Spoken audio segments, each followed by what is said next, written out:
Assalamu alaikum audience and welcome to Dawn Times. So Janab, in this class I have to discuss regard paragraph. So first of all I will discuss definition of a paragraph. उसके बाद poly paragraph या जिसको हम usual paragraph भी कहते हैं। उसके बाद प्रिंसिपल्स ऑफ पैराग्राफ स्ट्रक्चर, तो उसमें सबसे पहले आप लोगों को इंशाल्लाह मैं बताऊंगा यूनिटी के हवाले से, उसके बाद ऑर्डर के हवाले से and finally regard variety in paragraph. इसके बाद अगर आप लोग इवैल्यूएशन में इंटरेस्टेड है, इसके साथ साथ ऑन डेली बेसिस पे हम ऐसे थीम्स पे भी वी आर ट्राइंग, काफ़ी सारे स्टूडेंट्स हमें असाइनमेंट्स भेजते हैं। तो आप लोगों को जिस डोमेन में भी हेल्प चाहिए, आइदर ऐसे या press writing, so you are most welcome. जनाब, इससे पहले हमने आउटलाइंस को भी डिस्कस किया हुआ है, टाइप्स ऑफ एसेस। उसके बाद इंट्रोडक्शन आज के क्लास में पैराग्राफ राइटिंग, जैसा कि मैंने आप लोगों को पहले बताया कोर्स कंटेंट के हवाले से। सो first of all I will discuss definition, उसके बाद प्रिंसिपल्स ऑफ पैराग्राफ स्ट्रक्चर, जिसमें सबसे पहले यूनिटी, उसके बाद ऑर्डर, उसके बाद वैरायटी।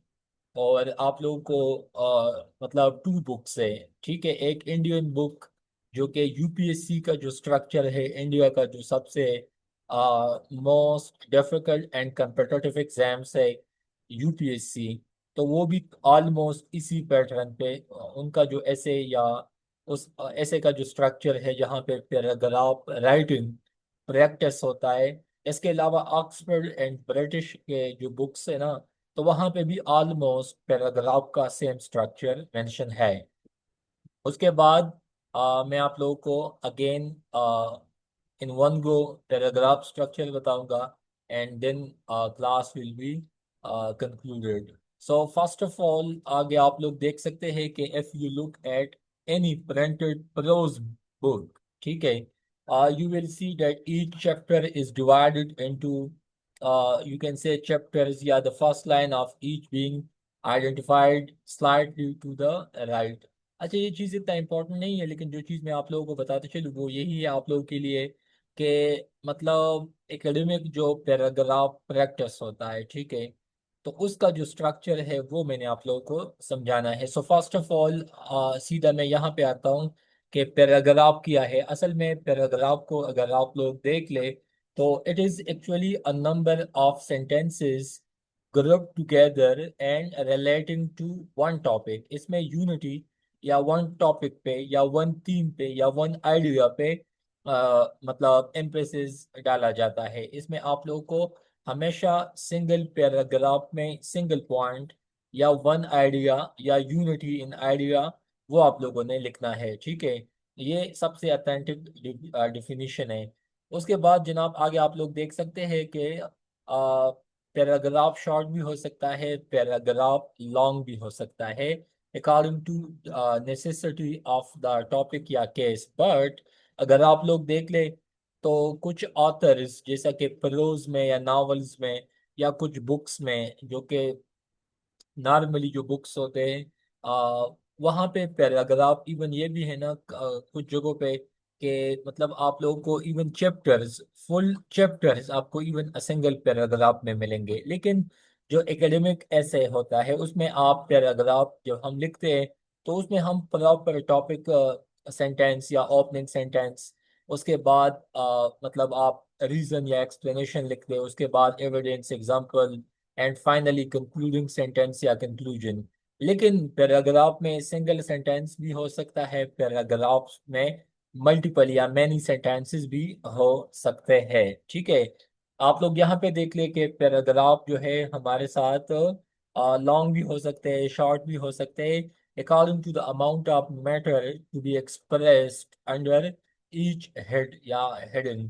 मतलब यही है ना कि आप लोग पैराग्राफ को शॉर्ट लिखना चाहे तो आप शॉर्ट भी लिख सकते हैं, लेकिन नॉर्मली कुछ किताबों में 4 to 6 सेंटेंसेस या कुछ किताबों में 5 to 7 सेंटेंसेस, लेकिन आइडियली 5 to 6 सेंटेंसेस में आप क्या हो, अगर कमांड है अपने राइटिंग पे आपके पास कंटेंट अच्छा है, आपके पास एक्सप्रेशन अच्छे है, तो अपने पैराग्राफ्स में वेराइटी ले आए। मतलब कभी सिंपल सेंटेंस इस्तेमाल किया तो कभी कंपाउंड इस्तेमाल किया, कभी कंपाउंड कम्प्लेक्स इस्तेमाल किया, कभी कम्प्लेक्स सेंटेंस इस्तेमाल किया, ताकि आपके पैराग्राफ में मोनोटनी ना हो, रेडंडेंसी ना हो, बल्कि एक वैरायटी हो। ठीक है, टेस्ट में लिखने में, इवन जब एग्जामिनर उनको रीड करता हो उनको भी अच्छा लगे। ठीक है। तो ये पैराग्राफ किया है, इसमें आपके पास अ नंबर ऑफ सेंटेंसेस है। तो डिफिनीशन में तो यही लिखा है ना कि एक से ज्यादा अ नंबर ऑफ सेंटेंसेस, सेंटेंस की बात नहीं है, सेंटेंस की बात है। ठीक है। वो आपस में इंटरट्वाइन होते, इंटरलिंक्ड होते हैं, और उसमें एक आइडिया को डिस्कस किया जाता है। उसके बाद principles of paragraph structure. So first of all अगर आप लोग देख ले, the first and most important principle to be observed in constructing a paragraph is that of unity। Unity का भी यहाँ पे क्या मतलब है? जहाँ पे जस्ट वन थॉट डिस्कस हुआ हो, या वन टॉपिक या वन आइडिया के हवाले से डिस्कस किया हो, and more than one idea you have to avoid. उसके बाद in writing an essay, for example, जनाब आप लोग यहाँ पे देख ले, तो आप लोग यहाँ पे देख सकते हैं कि every head and every subhead should have its own paragraph to itself, and every sentence in the paragraph must be closely connected with the main topic of the paragraph. Yes, the paragraph and every part of it must be expression of one theme or topic। तो unity का मतलब है, unit से निकला है, एक से निकला है, इकाई से निकला है। ठीक है। जनाब अभी आप लोग यहाँ पे देख ले, हमारे पास जो है note. A good practice is to read a chapter in a book and give a short heading or title to each paragraph, which will express in a word or brief phrase the subject of the paragraph।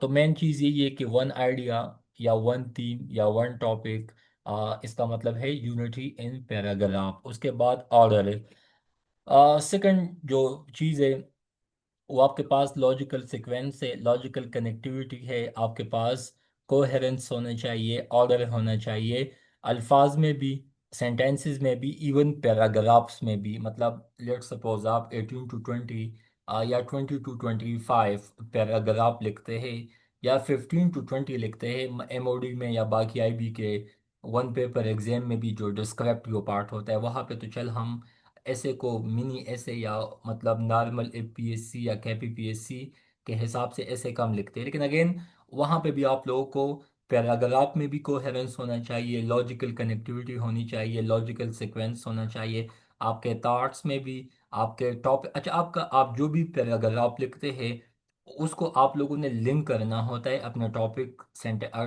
Topic के साथ, अपने topic जो आपको दिया होता है। ठीक है।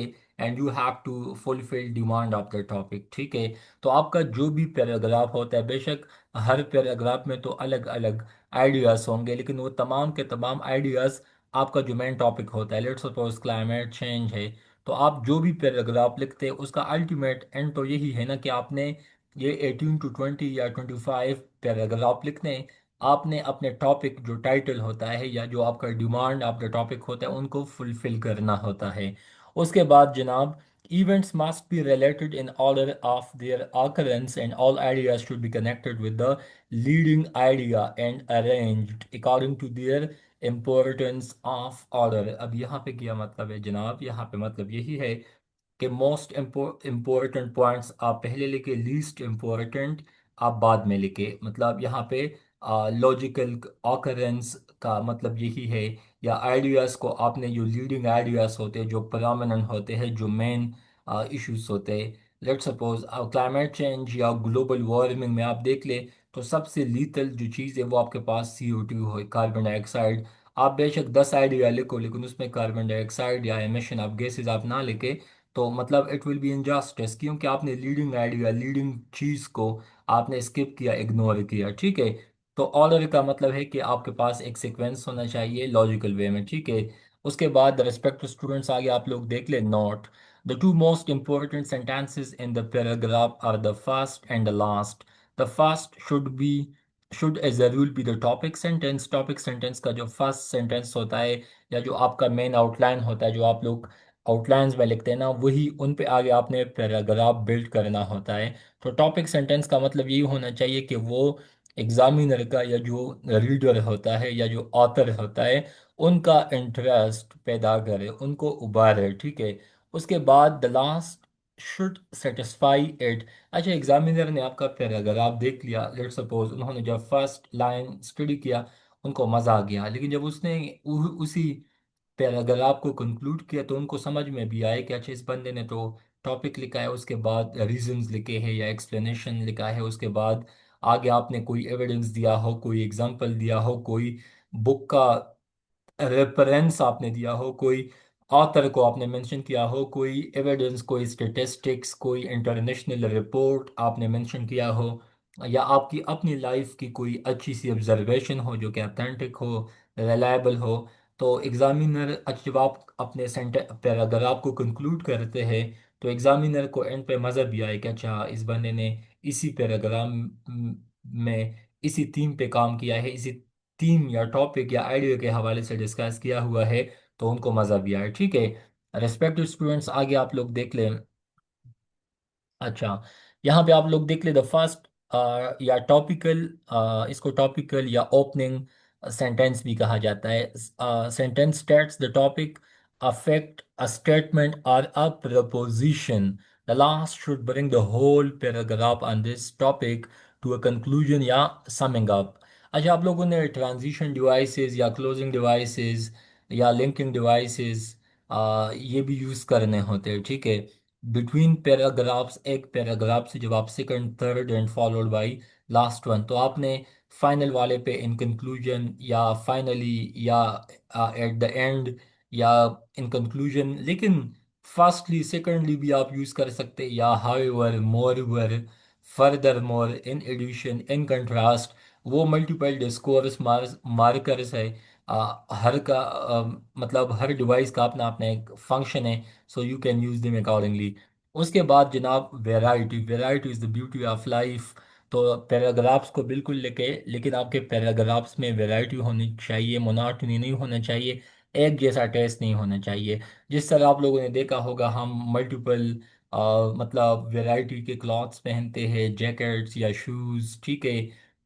तो ये ज़िंदगी का मज़ा भी इसी में है ना, कि आप मल्टीपल चीज़ों को देखते हैं, मल्टीपल चीज़ों को आप फील करते हैं, देखते हैं, महसूस करते हैं, ताकि आपकी ज़िंदगी में मोनाटनी ना हो, बल्कि आपकी लाइफ में वो कहते हैं ना कि रंगीनी हो, आप खुश मिजाज हो, आप मल्टीपल चीज़ों को एक्सप्लोर करते हो।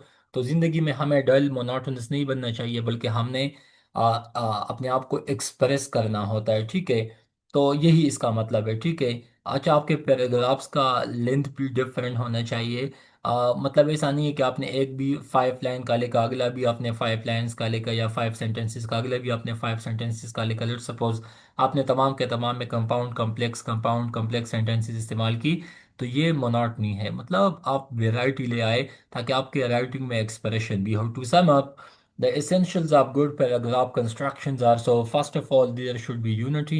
उसके बाद आपके पास a good topic sentence, logical sequence of thought, variety होना चाहिए, a full and rounded final sentence in conclusion। तो ये अच्छे पैराग्राफ के 5 to 6 टेनेट्स से, बेसिक्स है। आप इसको लाजमी समझे, एक पैराग्राफ में सिर्फ एक आइडिया, आपका टॉपिक सेंटेंस होना चाहिए, लॉजिकल आइडियाज में भी, आपके सेंटेंसेस में भी। उसके बाद वैरायटी ले आए, मल्टीपल स्टाइल के सेंटेंसेस यूज़ करें, और अपने पैराग्राफ को लाजमी कंक्लूड करें। या एक पैराग्राफ में आपने जब किसी आइडिया या थीम पे काम किया हो, उसको भी आप लोग लाजमी उनको कंक्लूजन दे। एक होता है पैराग्राफ का कंक्लूजन, एक होता है फुल ऐसे का conclusion. So there is a difference, so kindly make it clear. उसके बाद जब कॉज का पैराग्राफ हो तो उसमें आप काजेस के हवाले से लिखे, लेकिन जब सजेशन का पैराग्राफ हो बेशक आप उसमें सजेशन भी दें, ठीक है। लेकिन कुछ लोग इसको भी मिक्सअप करते हैं, जो कि एक स्ट्रेटेजिक ब्लेंडर साबित हो सकता है। रिस्पेक्ट स्टूडेंट्स, आप यहाँ पे भी देख लें, यहाँ पे भी वही बात है, लेकिन मैंने आप लोगों को दो सोर्सेज से चीज़ें ऐड की ताकि चला आप लोगों को ज़्यादा समझ में आए। तो जनाब, आप लोग यहाँ पे देख सकते हैं, एक पैराग्राफ में सिंगल टॉपिक या सेंट्रल आइडिया होना चाहिए। पैराग्राफ में आप लोगों को बताते चलूँ, A paragraph can contain a series of brief example or a single long illustration of a general point. It might describe a place, character, process, narrate a series of events, compare and contrast भी आप paragraph में कर सकते हैं दो चीज़ों को के साथ। उसके बाद क्लासिफाई आइटम्स इनटू कैटेगरीज या डिस्क्राइब काज एंड इफेक्ट। ये लाजमी नहीं है कि आप हर पैराग्राफ में एग्जांपल दें या आप हर पैराग्राफ में किसी बुक का हवाला दें, बल्कि ये चीज़ें भी आप लोग प्रैक्टिस कर सकते हैं किसी मतलब ये आप लोगों के लिए भी फ्रूटफुल साबित हो सकता है। उसके बाद आपका पैराग्राफ में सबसे पहले टॉपिक सेंटेंस होता है। आपका पैराग्राफ पैराग्राफ वेल ऑर्गेनाइज होना चाहिए। इसमें एक सिंगल एंड सेंट्रल आइडिया होना चाहिए जिसको अच्छा एक सिंगल आइडिया जब होगा ना तो उसका टॉपिक सेंटेंस भी होगा। उसके बाद आप लोग ये भी देख ले कि आपने अपने आइडिया को या टॉपिक सेंटेंस को आगे सब सपोर्ट करना होता है या सब्सटेंशिएट करना होता है अपने स्टेटमेंट को, ठीक है, अपने एग्जाम्पल से अपने आइडियाज से, जैसा कि हमने ऊपर डिस्कस किया। उसके बाद जनाब आगे आपके पैराग्राफ में ये भी होना चाहिए कि आपका स्टांस क्या है, ठीक है। आ, तो वो आपके सब्जेक्ट से डिफाइन होगा या आपके टॉपिक से डिफाइन होगा। उसके बाद रिस्पेक्टिव स्टूडेंट्स, आपके पैराग्राफ का टॉपिक सेंटेंस जो होता है वो आपका बिगिनिंग होता है किसी भी पैराग्राफ का, और फाइनली इसको कंक्लूड भी करना होता है। सीएसएस का जो पैराग्राफ होता है आइडियली 6 to 8 सेंटेंसेस, वो इससे ज़्यादा नहीं होना चाहिए। इसके अलावा एग्जामिनर का जो रिपोर्ट है सीएसएस के 2016 का या ऑनवर्ड 2024 एंड 5 का, तो स्टूडेंट्स को पैराग्राफ का पता नहीं है, मोनोटोनस लिखते हैं, कभी कभी एक पैराग्राफ में दो तीन आइडियाज को दे मिक्स अप, तो ये भी बुरी बात है। ग्रामेटिकल मिस्टेक्स होते हैं, आपको पता नहीं चलता कि टॉपिक सेंटेंस कौन सा है, बाकी कॉज का वाला कौन सा है या हाउ। मतलब सबसे पहले अगर आप लोगों ने टॉपिक लिखा ना, उसके बाद अपने आप से पूछे कि हाउ, तो हाउ में आपको रीज़न या काज या एक्सप्लेनेशन मिल जाता है। उसके बाद जब आप एक दो सेंटेंसेस में रीज़न या काज लिखते हो, उसके बाद आप एविडेंस दे, कोई एग्जांपल दे, कोई कोटेशन दे, कोई बुक का हवाला दे, किसी इंटरनेशनल रिपोर्ट का हवाला दे, उसके बाद एक दो सेंटेंस में फाइनली आपका कंक्लूजन। तो ये आपके पास आइडियली 5 to 6 या 6 to 8 सेंटेंसेस का एक आइडियल पैराग्राफ बन जाता है। इसके बाद सीएसएस का जो ऐसे है उसमें आपके पास 75% पैराग्राफ आपके पास यूजुअल या बॉडी पैराग्राफ है। तो आज जो मैंने आप लोगों को मेथड समझाया वो है आईडी यूजुअल पैराग्राफ, जो बॉडी पैराग्राफ जो 75% ऑफ द होल ऐसे बनता है। इंट्रोडक्शन जो 10% है, कंक्लूजन भी 10 है। जबकि ट्रांजिशनल वही है ना, लेट सपोज आपने इंट्रोडक्शन लिखा, उसके बाद आपने अपने टॉपिक को थोड़ा एक्सप्लेन करना होता है ना, उसके बाद आपने पैराग्राफ पे आना है। उसके बाद जब आपके let suppose cause and consequences, cause वाले जब ख़त्म हुआ, तो जब आपने काज से कंसिक्वेंसेस पे जाना है ना, तो यहाँ पे एक ट्रांजिशनल पैराग्राफ डाले। उसके बाद जब काजेस वाले ख़त्म हुए, लेट सपोज आपने सोल्यूशन वाला बताना हो, तो सोल्यूशन एंड कंसिक्वेंस के दरमियान एक दो तीन सेंटेंसेस का आप लोग पैराग्राफ डाल सकते हैं जिसको हम ट्रांजिशनल पैराग्राफ कहते हैं। इसके अलावा कंक्लूजन अभी बाकी है, तो इंशाल्लाह कंक्लूजन एंड ट्रांजिशनल पैराग्राफ पे मैं आगे आप लोगों को बताऊंगा। अगर आप लोग को सी एस एस ऐसे एंड प्रेसे में एवेल्यूएशन चाहिए, हेल्प चाहिए, तो आप लोग हम जो डेली बेसिस पे हम टीम बेस्ड अभी जो स्टडी हमने स्टार्ट की है के पी पी एम एस के लिए या अगले सी एस एस 2027 के लिए, बहुत मुनासिब फ़ी में आप लोग हमसे जितना बेनिफिट उठाना चाहे, so you are most welcome. इसके अलावा हम बेसिक से लेकर एडवांस लेवल तक हम आपको इंशाल्लाह ये सेशन कराएंगे, जो कि ऑलमोस्ट 40 दिन तक, मतलब 40 डेज का सेशन है। सबसे पहले इसमें आप लोगों को ग्रामर का पार्ट मतलब आपको एक्सप्लेन किया जाता है, आपको समझाया जाता है ताकि आप लोगों के राइटिंग से ग्रामेटिकल मिस्टेक्स निकल जाए। उसके बाद अच्छा, इसके दौरान आप लोग इवाल्यूएशन करना चाहे तो इवाल्यूएशन में भी आप लोग हमारे साथ इन हो सकते हैं। So thank you so much and best of luck.